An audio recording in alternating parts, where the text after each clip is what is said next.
No bloco anterior, a gente falava sobre quais são os mecanismos que existem hoje disponibilizados pela BV Rio. Mas como é o processo para o produtor conseguir essa remuneração? O código prevê uma série de procedimentos e distingue entre situações muito diferentes. Você tem produtores, grandes produtores, uma grande distinção, basicamente. Você tem os grandes produtores e os pequenos produtores. Cerca de 90% das propriedades que existem no país, são 5 milhões e meio de propriedades rurais no país, mais de 90% estão nas mãos de pequenos produtores. Pequenos produtores significam aqueles de agricultura familiar ou de propriedades até 4 módulos fiscais. Esses produtores, eles estão sujeitos a regras um pouco diferentes dos grandes produtores. Os grandes produtores, esses cerca de 10% das propriedades, representam talvez 80% da área. Então, são realidades muito diferentes, que têm tratamentos muito diferentes. Para o grande produtor, nós falamos em linhas gerais como é que funciona. Eu tenho um déficit, eu tenho que compensar aquele déficit. Claramente, eu não posso cortar uma área para fazer compensação, quer dizer, esse mecanismo da compensação é um mecanismo para você conseguir resolver situações consolidadas, ou seja, situações que já existiam até 2008. A partir de 2008, você não pode mais cortar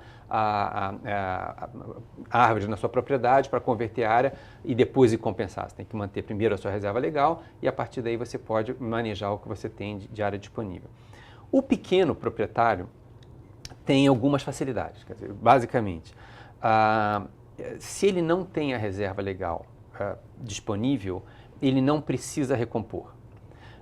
Se ele tem alguma coisa, ele pode vender CRAs, cotas, em cima do que ele tem. Então, diferentemente de um grande proprietário, onde ele tem aquela reserva legal dele, a partir daí, se ele tem mais reserva do que a lei pede, ele pode vender cotas sobre esse excedente. E como é que ele sabe isso? Porque o que eu imagino é que a informação é muito mais complicada de ser disseminada entre os pequenos produtores, que é a maioria no estado do Rio, né? FAERJ, por exemplo, quando a gente vai para o interior, fazendo palestras e oficinas, a gente até procura incentivar que o sindicato rural, ele promova, às vezes, esse intercâmbio entre aquele produtor que tem déficit e aquele que tem excesso, justamente para tentar formar um banco, digamos assim, de negociação, como, por exemplo, o arrendamento. Mas isso está claro? No caso da Bolsa, no caso das cotas de reserva ambiental, as CRAs, eu acho que o grande êxito da BV Rio foi justamente criar essa plataforma que permite que você lance esse excedente e quem quer saiba através da plataforma que está havendo uma oferta. Mas para o produtor rural, é fácil ele saber, por exemplo, que ele tem excesso? Tá claro na legislação e na aplicação dela, por exemplo, que ele consegue calcular isso com tranquilidade? Ou o cadastro ambiental rural é um passo para isso? É um passo. Não vou dizer que é tranquilidade, mas assim, é relativamente fácil. Assim, geralmente o produtor já sabe, né? Quer dizer, 20% é 1/5 da propriedade. No estado do Rio, a grande maioria dos produtores não tem as chamadas APPs, as áreas de preservação permanente ciliares, quer dizer, as de beira de rio. Então, aquele produtor que já tem perto de 20% de mata e ainda vai ter que recompor as suas APPs, ele sabe que facilmente ele vai ultrapassar os 20% e aí sim vai ter um excesso para comercializar. Aquele que fizer o georreferenciamento, que é questão de lei fundiária, aí ele vai saber com exatidão. Levar a informação para o produtor é um dos grandes desafios. São muitos produtores espalhados, quer dizer, pelo estado como um todo, pelo país como um todo, e essa informação é fundamental. E o trabalho dos sindicatos rurais, das associações de produtores, da federação dos produtores rurais é essencial. Mas uma dúvida que surge é a seguinte: é tão complicado quanto levar também para os empresários, que eu entendo que dar valor a esses ativos ambientais também é novo para o mundo empresarial, né? É um conceito novo, mas a gente acredita que as boas ideias elas se difundem rapidamente. Não é difícil levar, quando você tem o produtor rural, o empresário, quando ele tem algo que possa se tornar num ativo, numa receita, é uma informação agradável. Uma informação menos agradável é quando você tem que regularizar uma situação. Quer dizer, não vamos nos iludir, quer dizer, os proprietários que têm que recompor uma mata ciliar, uma APP, eles sabem que eles vão ter que se engajar em processos que podem custar dinheiro. é fundamental que o sistema financeiro, que o Banco do Brasil e o sistema financeiro em geral, preveja alternativas para isso. Agora, além da informação em si, tem a mobilização para o proprietário fazer o CAR, que você mencionou. O CAR é uma ferramenta fantástica que está criada na lei.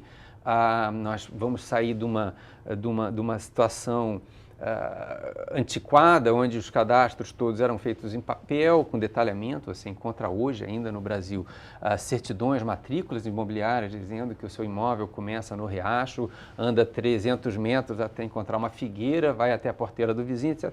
Que são situações completamente anacrônicas.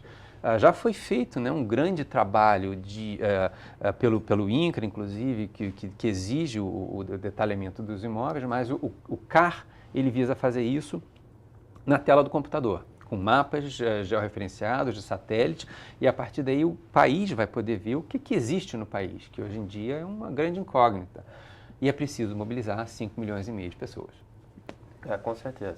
Não, o país, a verdade é essa, né? Existe um caos fundiário no país, né? Se a gente for ver a área efetiva produtiva e de florestas, até no interior das mesmas propriedades, e comparar isso com os registros de imóveis, a gente vai ver que vão dar áreas completamente diferentes, né?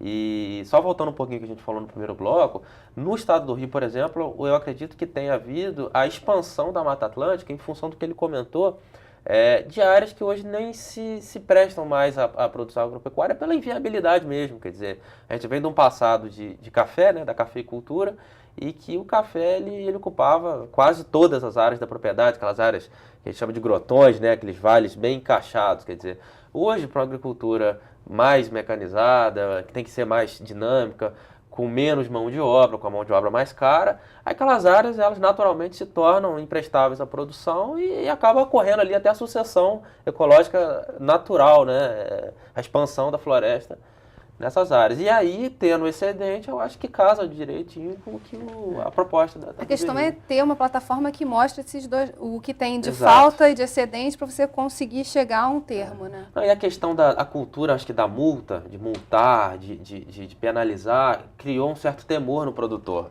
Então, às vezes, ele tem um pouco de ressalva em lançar aquela área como um excedente, e está declarando, às vezes, uma coisa que às vezes ele tem medo de depois ser desapropriado, ser transformado num parque. Então, às vezes, ele prefere ele ainda tem uma... A gente pode continuar conversando sobre isso no próximo bloco. A gente volta já. Rio em Foco aqui, política e economia caminham juntas.